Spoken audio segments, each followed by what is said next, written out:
Бүгінгі сабақта біз вертикалды оқуды үйренетін боламыз. Вертикалды оқу деген қалай? Ол кітапты біз алдыңғы сабақта диагоналды оқуды үйренген кезде тіркестерден секіріп отырдық, қатарлардан секіріп отырдық. Ал бұл жолы мүлде ерекше. Бар жоғы бір ғана сызықпен жоғарыдан төмен қарай жүру керек болады. Ол үшін не істеу керек?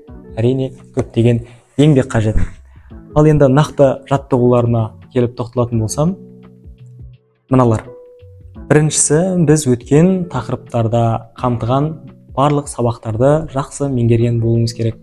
Олар іштен оқу, көзбен оқу, көздің зумы, метрономды әдіс, диагоналды оқу, тіркеспен оқу.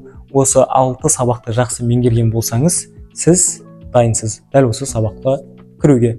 Және де келесі жаттығуы біз бірден кітаптан емес, журнал, газеттерден бастаймыз. Себебі онда колоналары өте қысқа. Ол біздің көзімізді алғашқы бұлшықеттерін жаттықтыруға өте пайдалы.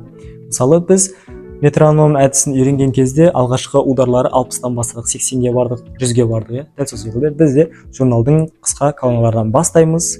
Оны жақсылап оқып, көзіміз барлығын көріп тұратын болса, одан кейін осындай бір кірпіш сияқты кітапта боласыз. Кірпіш сияқты болғанда, яғни қысқартылған. Қарасаңыздар, яғни кітаптың жартысына келеді.